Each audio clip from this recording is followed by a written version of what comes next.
Hello class 8 students. Today we will discuss European nationalism, and here the revolutionaries we are discussing.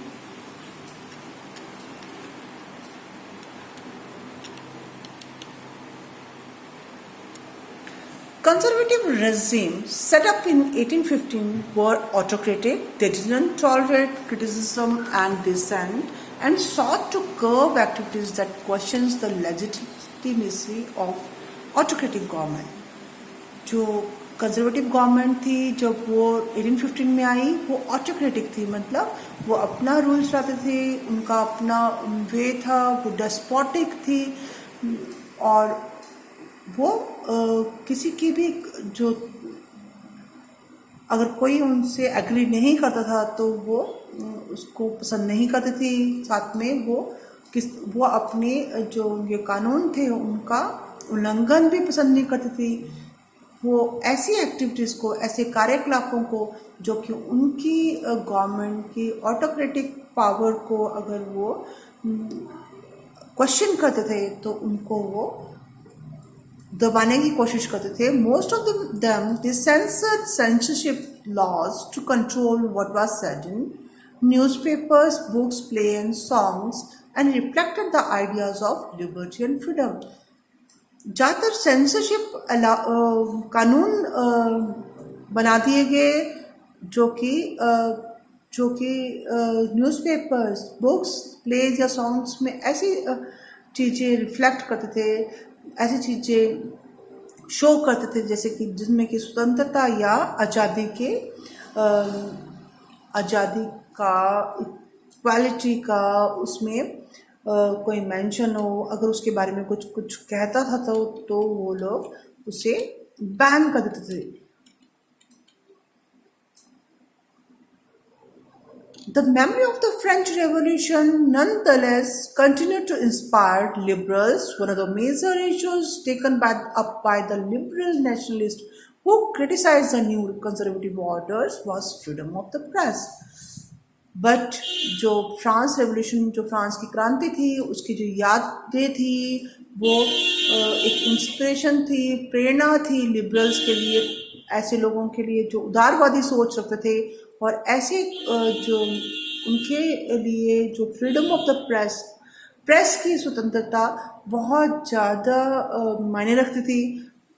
तो ये issue उन लोगों ने कई बार उनके मन में आया और ये जो लिबरल नेशनलिस्ट थे, उदार राष्ट्रवादी जो सोच के थे, उन्होंने नए जो कंजर्वेटिव ऑर्डर्स को, नए जो संकीर्ण सोच वाले जो विचारधारा को उन्होंने उसका विरोध किया। Now we will study the revolutionaries during the year following 1815. The fear of repression drove away liberal nationalist underground. Secret societies sprang up in many European states to train revolutionaries and spread their ideas. To be a revolutionary at this time meant a commitment to oppose monarchical forms that had been established after the Vienna Congress. तो यहाँ देख रहे हैं कि 1815 के बाद के जो साल थे उसमें ऐसा उनमें डर महसूस हुआ कि उनको कि हमारी विचारधारा को रोक दिया जाएगा, हमें दबा दिया जाएगा, हमें अपने विचारों की अभिव्यक्ति नहीं करने दी जाएगी। तो जो उदारवादी सोच वाले जो राष्ट्रीय लीडर्स थे, दे वेंट अंडरग्राउंड, वो भूमिगत हो गए। सीक्रेट, गुप्त रूप से जो गुप्त रूप के सीक्रेट सोसाइटीज स्प्रैंग अप, गुप्त रूप से वो गतिविधियां करने लगे राजनीतिक, और उनमें उन गतिविधियों में वो डिस्कस करने लगे आइडियाज़ को, लिबरल आइडियाज़ को। और मैनी यूरोपियन स्टेट्स, बहुत सारे जो यूरोपियन जो स्टेट्स थे वहाँ पर रिवोल्यूशनरी क्रांतिकारियों को ट्रेन कर दिया गया और उनको अपने विचारों को फैलाने के लिए तैयार किया जाने लगा। To be a revolutionary at this time means a commitment to oppose monarchical forms that had been established after the Vienna Congress and to fight for liberty and freedom.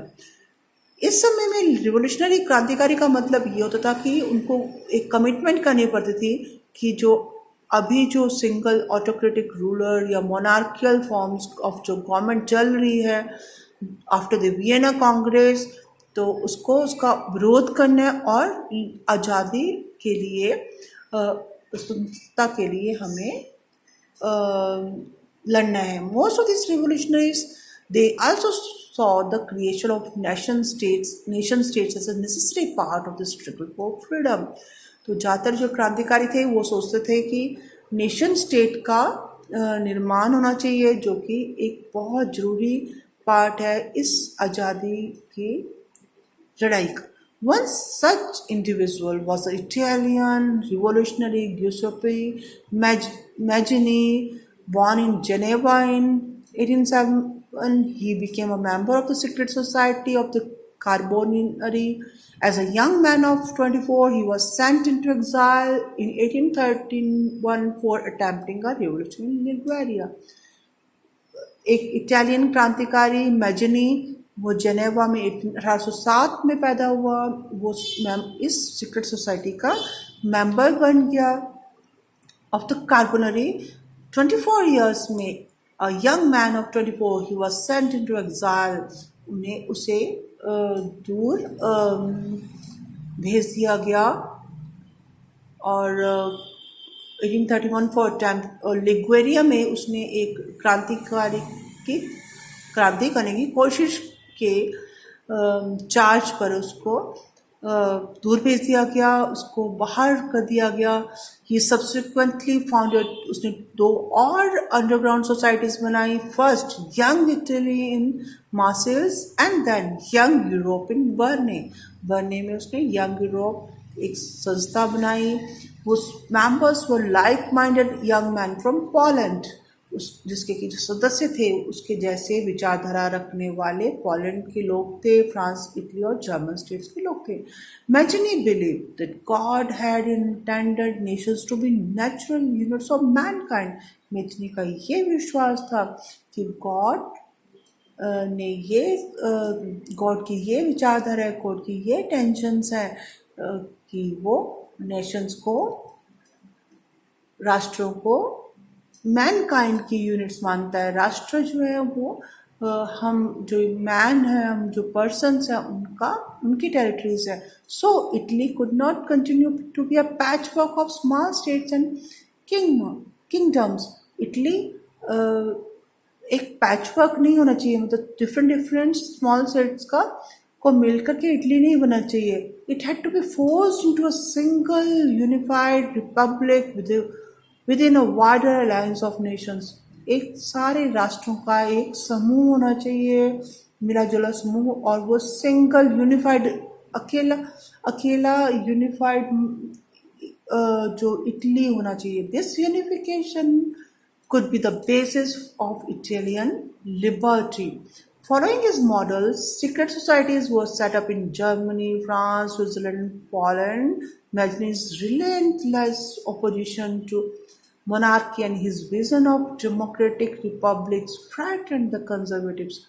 उसकी जो इस तरह की जो कोशिश थी, कंटिन्यूस जो उसका विरोध था, बिना थके उसने उस पर वर्क किया, मोनार्की का विरोध किया, और उसका जो विजन, जो सोच थी डेमोक्रेटिक रिपब्लिक की, जो जनतंत्र गणतंत्र का जो उसका सोच थी, इसने कंजर्वेटिव्स को डरा दिया.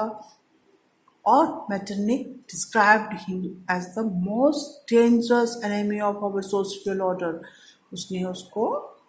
मेटरनिक ने उसको कहा कि ये सबसे बड़ा दुश्मन है हमारे सामाजिक संस्था का. तो this was Mazzini. The age of revolution in 1830 to 1848. A conservative regime tried to consolidate their power. Liberalism and nationalism came to be increasingly associated with the revolution in many regions of Europe, such as Italian and German states, the provinces of the Ottoman empires, Ireland and Poland.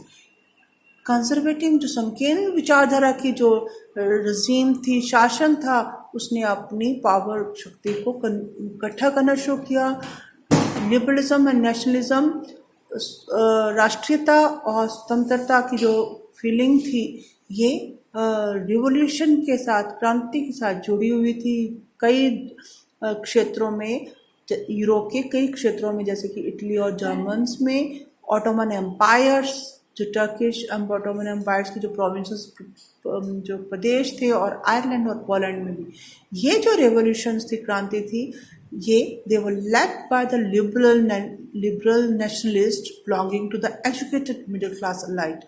ये सब जो पढ़े लिखे, जो middle class जो वर्ग था, जो अपर वर्ग था मिडिल क्लास में, among whom were professors, school teachers, clerks, and members of the commercial middle class। व्यापारी मिडिल क्लास के जो जो मेंबर्स थे, प्रोफेसर, स्कूल टीचर्स, ये सारे जो मेंबर्स थे, ये उदारवादी सोच के थे, तो इन्होंने इसमें पार्टिसिपेट किया। The first upheaval took place in France in July 1830. The Bourbon kings, who had been restored to power during the conservative reaction after 1815, were now overthrown by the liberal revolutionaries। पहला जो क्रांति थी, पहली जो वो हुई France में जुलाई 1830 में। जो बूरबोन किंग था, जो कि जिसको की पावर मिल गई थी during the conservative reaction after 1815, 1815 के बाद जो कंजर्वेटिव रेजीम में उसको पावर मिल गई थी। ये लिबरल रिवोल्यूशनरीज जो थे, जो स्वतंत्रता के जो विचारधारक थे, जो कि चाहते थे कि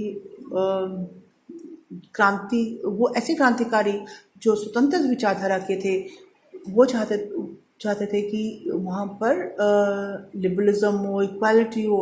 वो installed a constitutional monarchy with Louis Philippe's head. उसने लुइस फिलिप को अपना हेड चूज किया, और यहाँ पर कॉन्स्टिट्यूशनल मोनार्की, संविधानिक एक पर्सन का रूल मोनार्की स्थापित किया, जिसमें Louis Philippe was the head of that.